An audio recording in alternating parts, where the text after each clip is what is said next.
Welcome back to our SEN studios. Cassie Schmidt and now Dan Freemuth with me here, and we are talking some volleyball, of course, with the tournament set to begin tonight. There are 6 very worthy participants in this year's tournament, and we are expecting an exciting one, mostly because of the parity within each of these teams. I like 2 things you said there, parity and deserving. Yeah, the 6 deserving combatants in this EPC boys volleyball tournament, they all belong. They won 79 of 102 total matches during the regular season. And when you boil it down to what these 6 teams did within East Penn Conference play, they only combined to go 57 and 15. So yes, the 6 teams that comprise this year's EPC boys volleyball tournament field, they all absolutely belong. Yep. Let's take a look at the bracket. Again, 6 teams getting in to this year's field. That means the top 2 seeds in Parkland and Emmaus get byes, and deservedly so. The Trojans a perfect 15-0 overall, a perfect 12-0 in league play. Emmaus, meanwhile, 15-1 on the season, 11-1 within league play. Quarterfinal action gets started tonight. I will be with our volleyball sensation and expert Mike Kraus this evening over at Liberty High School for the 4th-seeded Canes against 5th-seeded Whitehall. These teams both went 8-4 in EPC play during the regular season. The Hurricanes won their regular season get-together. That was back in late March. That was a 5-set thriller. We're expecting more of the same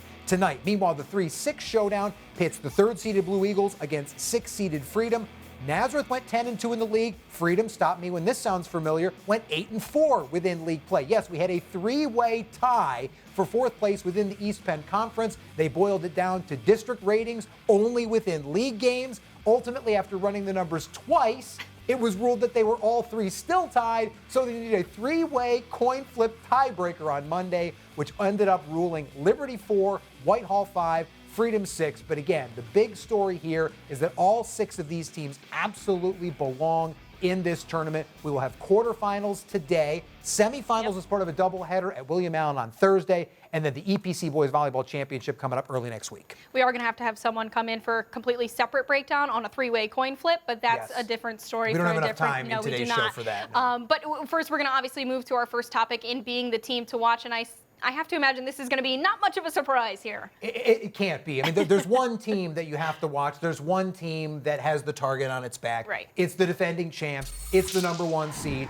It's the Parkland Trojans. We already talked about Parkland being 15-0 overall, 12-0 in league play. They are your defending East Penn Conference boys volleyball champions, guided by, in his 22nd season at the helm, Scott Trumbauer. This team won 45 of 47 sets during the regular season. They are riding not only a 15-game winning streak, but they have won 7 consecutive matches via 3-set sweeps and haven't lost a set in nearly a month. The only EPC set they lost all season was the last set that they lost back on April the 13th at Whitehall. This Parkland team has all the ingredients for success going into the postseason. 5 EPC All-Stars and all at key positions. First teamer Chase Robbins, he's that outside hitter, the team leader in kills. Second team EPC All-Star is Luke Smith. He really barrels things down in the middle. He's the team leader in blocks, so he can contribute offensively and defensively. And then a trio of sensational third team selections. We'll start with Josh Nation. He's an outside hitter and the lone sophomore on this Parkland roster, and he was really the star in Parkland's 3-set sweep over Emmaus last week. Will Stiles as the setter. He is the floor general, the quarterback, if you will, for this group. And don't forget Ahmad Jaffer on that back row as the libero. He helps kind of set up this offense as well. Again, they have all the necessary ingredients for what they have already had in terms of regular season success, and now the stage set for this group to have postseason success as well. That's why the Parkland Trojans, as the #1 seed, first time actually they've been the #1 seed since 2021, and the 4th time that Parkland's been the #1 seed in the EPC boys volleyball tournament. They are the team that everybody's looking at, and certainly the team with a target on its back. Yeah, you talked about Josh Nation, and he had a really good match, but he's come on really strong for this Parkland team, and I think that's allowed them to be as deep as they are, and I think clean as they are. We'll see, obviously, coming into the postseason. It's a different part of the season, so you never know what can happen. But Josh Nation may be Parkland's player to watch. Who is the tournament player to watch from one of these 6 teams? I'm going to the #2 seed for this, and the Emmaus Green Hornets. And, you know, again, this may be low-hanging fruit, but low-hanging fruit is still nutritious, folks. I'm going with Cooper Hensler, the junior setter for the Emmaus Green Hornets. And why might this be low-hanging fruit? Well, because he was just announced as the East Penn Conference's regular season most valuable player. He is one of 3 Emmaus first-team All-Stars within the EPC alongside Demetric Harris and Logan Doherty.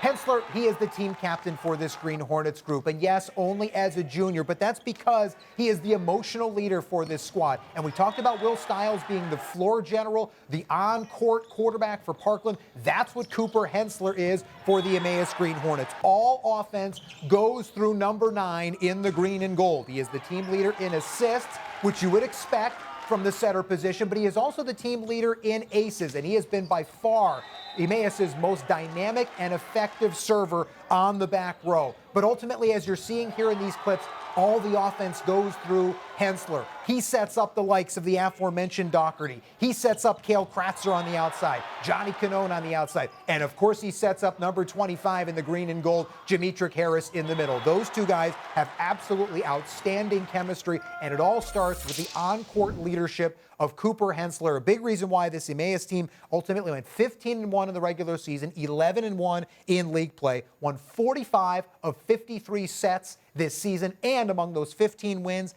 10 came via 3-set sweeps. Cooper Hensler is a guy who I think can single-handedly get Emmaus all the way to the championship and potentially with a rematch against Parkland in the finale. Yeah, and I think, too, he will be hungry for a rematch such as that. But I think the setting position is such an underrated position in volleyball. I think people kind of forget it. So it's nice to see the MVP be that setter in Cooper Hensler. All right, so obviously Parkland and Emmaus are your number 1 and number 2 seeds. So when you have a 3-way tie, I have to imagine it was kind of hard choosing your dark horse. It was.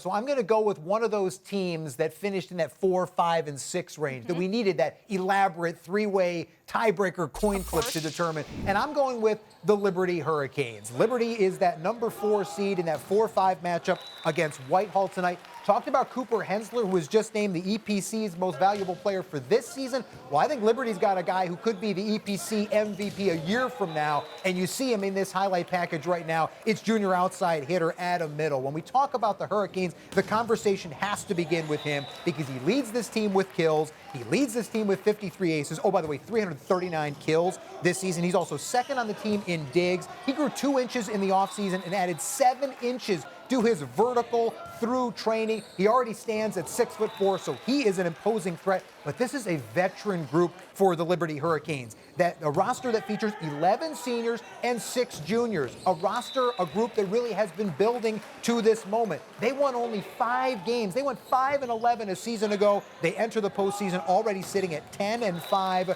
After the course of that very successful regular season, and I mentioned the depth. Matthew Gonzalez, the senior libero, he was a second-team EPC All-Star selection for the Hurricanes, and Christian Matos, the junior setter, he was a third-team selection. It is a very deep roster for the Liberty Hurricanes. What the Canes did this year was they integrated both their varsity and their JV rosters. So they had 28 players at practice. And the reason that head coach Michael Zeil wanted to do that, he wanted to create more competitive varsity practices. And what that has done is not only create more competitive practices, but it's allowed more reps for guys during the course of games. And that depth has had to be tested. This Liberty Hurricanes team lost Connor McLaughlin, a key starter, to a shoulder injury. Khalif Wadlington, a key senior starter, has been out over the course of the last week due to a family commitment, but it's been a next man up mentality for Liberty. Right. And when you get to the postseason and your medal gets tested and you need that next man up situation and that mentality, well, Liberty's already battled that this season. That's why I think they could be very dangerous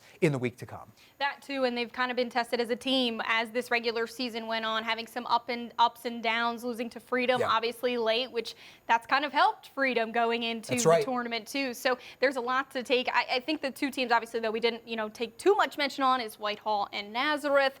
If there's between those 2 teams, is there one player in the mix there that maybe can help turn the tides for them? I think Whitehall is certainly a team to watch. Whitehall, George Kowich, veteran head coach. They got off to a bit of a sluggish start record-wise, but that's because they played all the big contenders. Right. They played Parkland. They played Emmaus. They played Nazareth in the early part of the season. I think Ethan Ringenberger can be a real key piece for the Whitehall Zephyrs going forward. I think that 4-5 matchup this evening, not to toot our own horns or anything, but you got to tune in because it's going to be great. I said earlier it was a 5-set thriller between Liberty and Whitehall when they met during the course of the regular season. Obviously, so much more more at stake right now. I think Whitehall, sneaky dangerous. And don't sleep on Freedom either. You can't. We mentioned all these teams are dangerous and they are deserving. Freedom won that big match with Liberty at the close of the regular season that set up that three-way tiebreaker. And Nazareth, a team that is kind of hovering right now in the middle, had a really strong start to this season, faltered a bit towards the end, but you know the Blue Eagles are going to be ready to soar come the postseason.